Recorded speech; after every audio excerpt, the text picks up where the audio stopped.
halika na sa amin ay sumama ka.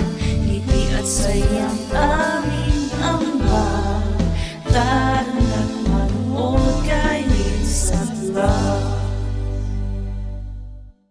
Oh, hi Team Linsat! Hello mga bro! So today po is Wednesday. Alas 10 pala ng umaga. Nandito kami sa Kesaten or parang coffee shop dito sa Japan. Galing kami sa City Hall tsaka sa police station ni Papang.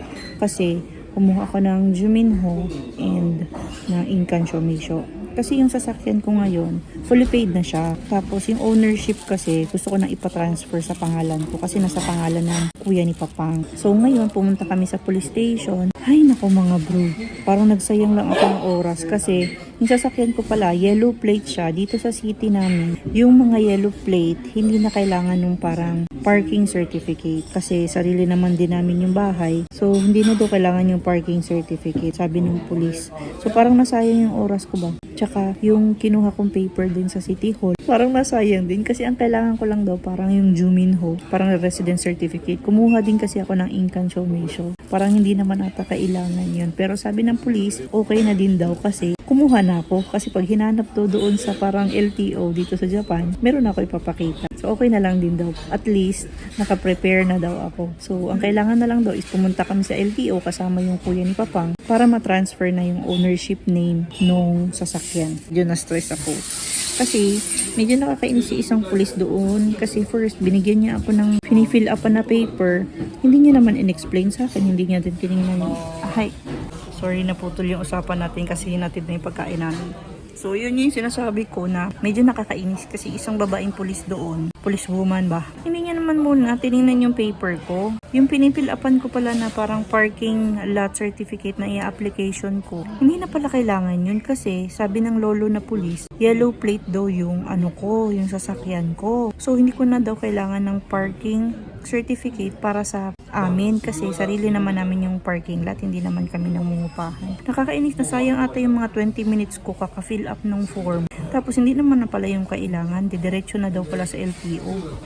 Parang kasi siya parang nandi-discriminate siya kasi sinabi ko hindi ako magaling mag-Japanese. So sabi niya, binigay niya yung paper na sa akin na kailangan i-fill up. Sabi niya, maghanap pa ng Japanese na makakaintindi ganyan para matulungan ka. Pwede naman siya ang tumulong sa akin, di ba? Dapat tinignan niya muna yung mga dala kong papeles para nalaman niya na, uy, hindi mo na pala kailangan mag-fill up. Kainis. Ito na siya, Papa.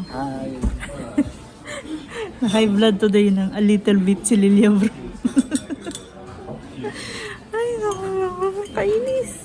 Kasi ikaw ba naman pa? Nasayang yung oras ko doon. Siya nag-antay lang kasi sa parking lot. Ayaw niyang pumasok sa police station.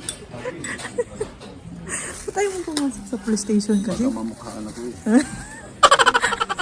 Ay naku, basta. Kainis yung experience ko today. Hindi ako in-entertain nung babaeng police. Buti pa si Lolo in-explain sa akin. Nangyayari na talaga in real life yung discrimination. Na-feel ko yun today.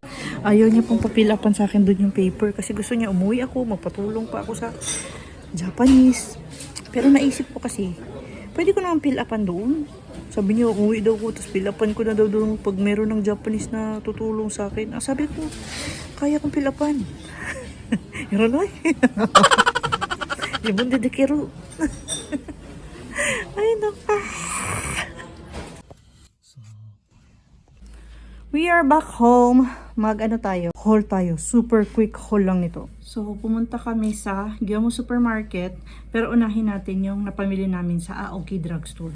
Let's start. Strawberries! Mga bagong toothbrush ni Jack Jack. White and milk chocolates for baking. Mga mushrooms, panggisa ni Papa na mushroom and yung pangnabe na mushroom. Agi tofu, isasama sa kimchi nabe. Broccoli. Bananas, dalawa kasi sale na. Ready-made na bola-bola. Snack para sa ngipin natin, Jackie. Green bell pepper. Potatoes. Cucumber. Chinese cabbage. Toothpaste ni Jack Jack. Shampoo ni Jack Jack. Mga karne pang kimchi nabe. Mga chikwa pang kimchi nabe din to. Favorite ko to. Bawang. May mushroom pa rin pala. Yung type ng noodles na hinahalo namin sa kimchi nabe. Shampoo. Kabi killer. Kitchen bleach. Mga carrots. Medyo marami kasi nagjujuicer ako araw-araw. Isang carrots, isang araw. lemons, almond milk. So, yun yung lahat ng napamili namin sa Aoki Drugstore. Haul naman natin yung mga napamili sa Gyomu Supermarket. And yung pinakauna doon, yung favorite namin na tinapay. Ayan, bali 4. So, ayan. Ang hirap kasi mag-bake ng tinapay, mga bro. Time consuming, tapos yung pagmamasa, nahihirapan ako. Kaya buti na lang, may mga tinapay na okay naman sa Gyomu Supermarket, masarap. But anyways, let's continue the haul. Tansan or baking soda. Meron pa namang 2 ganito sa pero bumili na rin ako, mga itlog. Mga karne, si Papang ang kumuha nito. Siya na kasi yung head chef dito sa bahay ngayon. Char.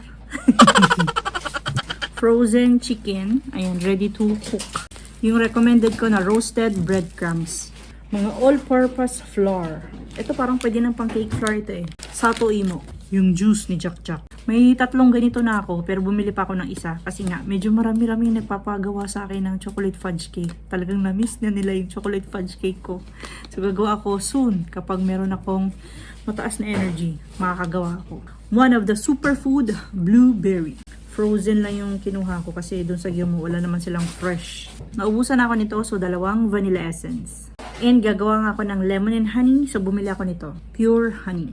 Walang stock today yung ginagamit ko na coconut milk doon sa Gyomu Supermarket. So, bumili ako ng 2 maliliit, magkaibang brand. Gusto ko lang silang itry. Yung parang Century Tuna dito. Ayan.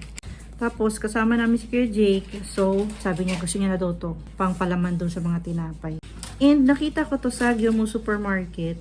Medyo mahal to sa internet, pero mura lang doon. Ayan o, yung tahini.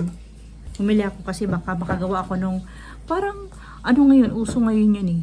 Yung parang chocolate na may pistachio. And lastly, gusto kong sabihin sa vlog namin today para magbigay na rin ng information. Please, mag-invest kayo sa magandang oil. Kasi kami, hindi na kami gumagamit ng canola oil. Olive oil na po yung ginagamit namin ngayon sa pagluluto. Tapos ako rin kasi, maganda kasi to sa akin ngayon. Kasi para to sa inflammation ng katawan. So, maganda siya kasi sa katawan compared doon sa mga vegetable oil, canola oil, ganyan.